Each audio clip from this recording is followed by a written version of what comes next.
Professor Lambriniadis. Thank you, moderator. Mr. Lambriniadis, reverend audience, distinguished academics and friends. Well, I have to confess I feel bad, like every priest addressing such an audience. First of all, because priests and religious persons tend to talk a lot, to hold long speeches. And I confess that having accepted to address you, I did not know my time limitations.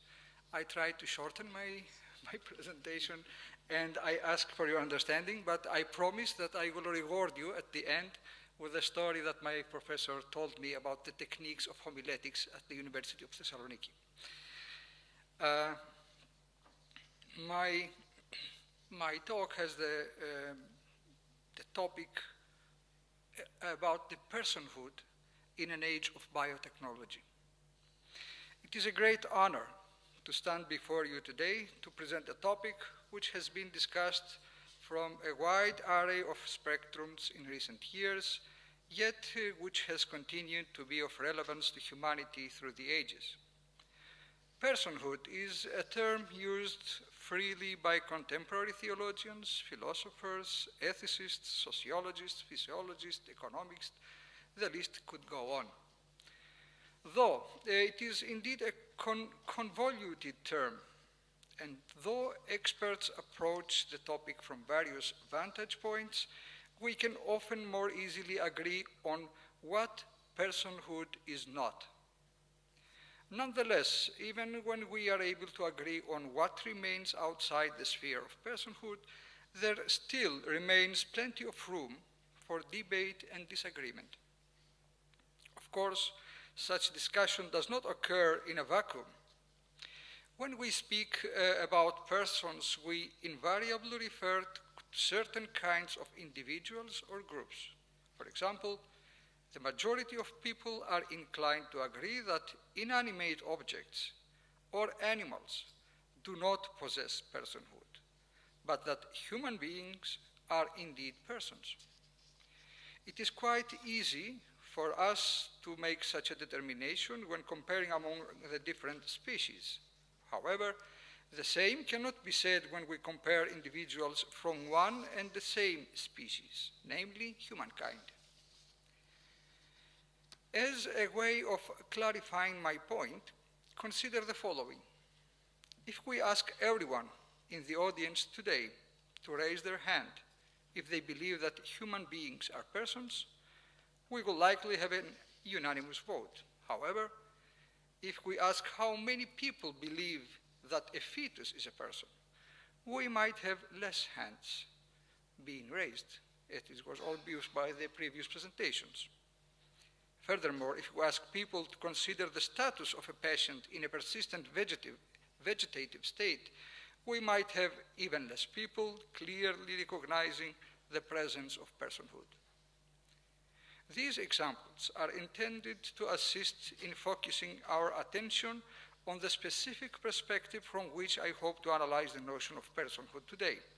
Specifically, we shall explore how biotechnology has come to influence the way people have formulated alternative understandings of personhood from the basic tenets of the Orthodox Church.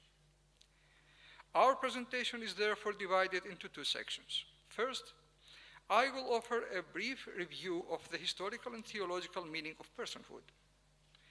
With this as a backdrop for our discussion, I will then examine the beginning and the end of human life, as well as explore how biotechnology can, at least potentially, lead to a distorted image of personhood.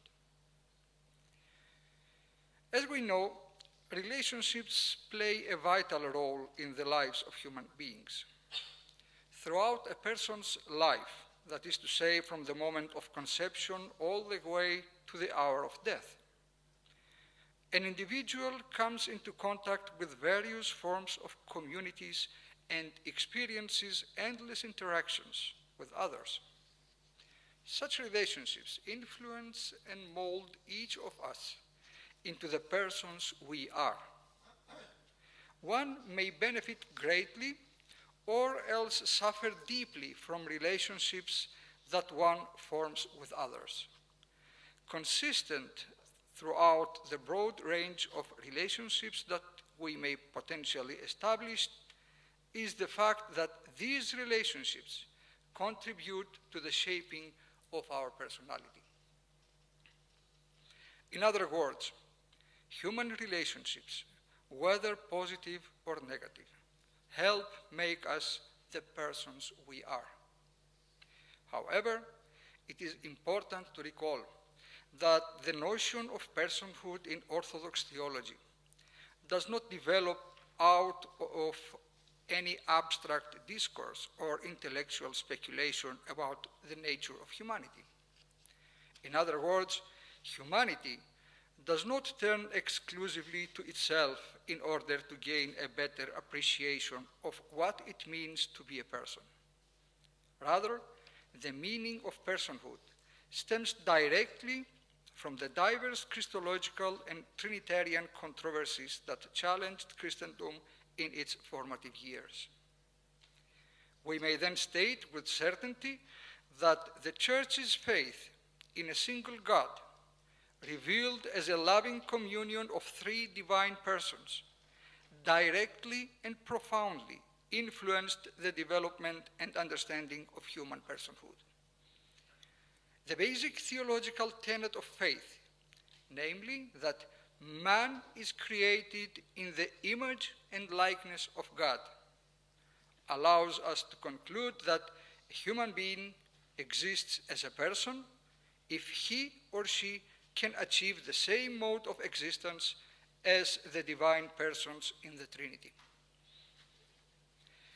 In the words of His All Holiness the Ecumenical Patriarch, I cite, "Each human person is uniquely created in the image of God, never able to be reduced to anything less than a mystery." End of quotation. Thus, Orthodox theology recognizes that the primary source for our own mode of existence lies in the triune God. The personal relationship that each person of the Trinity has with each other serves as the model for whole humanity. In fact, the personal relationships, schesis, between the Father, the Son, and the Holy Spirit provide an insight into how God exists and how human persons ought to exist.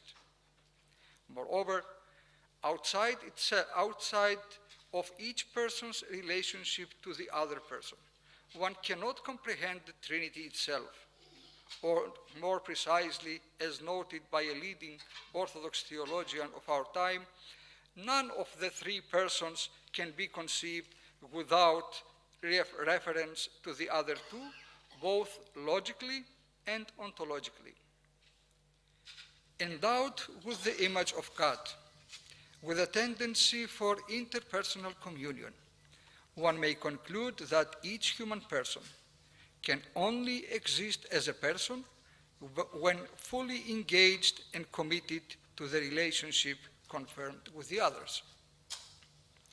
Just as a relational mirror, then one reflects the other's self and allows the other to penetrate the depth of his or her own personhood.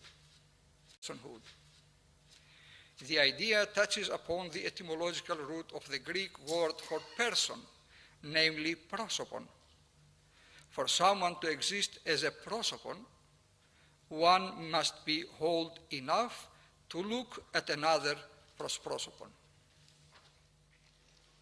face to face. When speaking about a connection between the three persons of the Trinity, Orthodox theology does not emphasize what constitutes God, but instead underlines how God exists. In other words, the source of God's existence is not some unknown or unknowable substance.